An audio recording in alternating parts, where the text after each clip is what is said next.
হরে কৃষ্ণ। তো আজকে আমরা ছোট্ট বাচ্চা থেকে একদম সিনিয়র প্রভুদের মধ্যে অনেককে পেয়ে যাচ্ছি।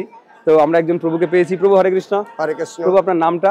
কৃষ্ণ গোবিন্দ দাস। কৃষ্ণ গোবিন্দ দাস। প্রভু কোথা থেকে এসেছেন? আমি বাঁকুড়া থেকে এসেছি। বাঁকুড়া, সুদূর বাঁকুড়া থেকে এসছে। বাঁকুড়া থেকে আসতে অনেক সময় লাগে কিন্তু।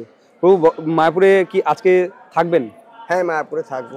আজকে গীতা জয়ন্তী মহোৎসব। হ্যাঁ, একটা শ্লোক সবারই উদ্দেশ্যে আপনি পড়ে দেবেন। এই যে তাহলে আজকে আমরা তৃতীয় অধ্যায়ের 21 নম্বর শ্লোকটা পড়বো, যেটা আমাদের প্রভু পড়ে শোনাবে, শ্লোক এবং অনুবাদ। ঠিক আছে, তো চলুন প্রভু একটু সবারই জন্য। যদ যদা চরতি শ্রেষ্ঠত্ব দেবতর জন সযৎ প্রমাথানাং কুরুতে লোকস্তদ দুর্লভতত্ত্বে। অনুবাদটুকু বলে দিই। আমি চশমাটা আনিনি প্রভু, মুশকিল হয়ে গেছে।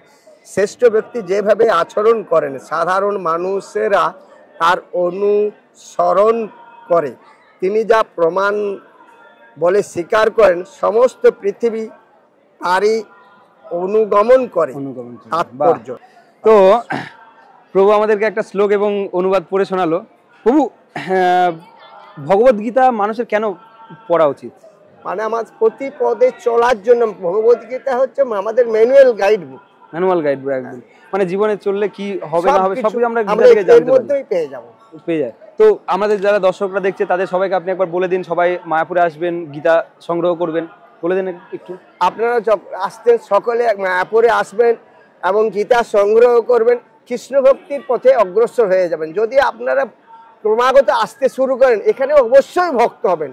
আমি বিগত 1 বছরে 4 বার এসে গেছি, আমি তাতেই ভক্ত হয়ে গেছি। হরি বল। অসংখ্য ধন্যবাদ প্রভু।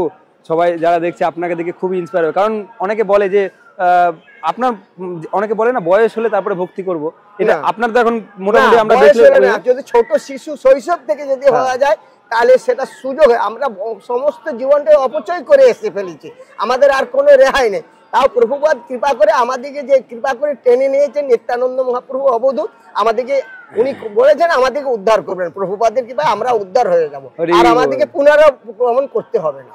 হরি বল। তো দেখেছেন, আমরা ভাবি যে আমরা ছোট থেকে করব না একটা বয়স করলে, কিন্তু যারা প্রাপ্ত বয়স্কে চলে আসে তারা বলে না ছোট থেকে করলে জিনিসটা আরো ভালো হতো, তাই না? তাহলে সময়টা পুরো অপচয় হয়ে যায়। অসংখ্য ধন্যবাদ প্রভু আপনাদের মূল্যবান সময় দিয়ে আমাদের সাথে কথা বলার জন্য। হরে কৃষ্ণ। আশা করি আবার মায়াপুরে আসবেন, আবার আপনার সাথে দেখা হবে। হরে কৃষ্ণ। হরি বল।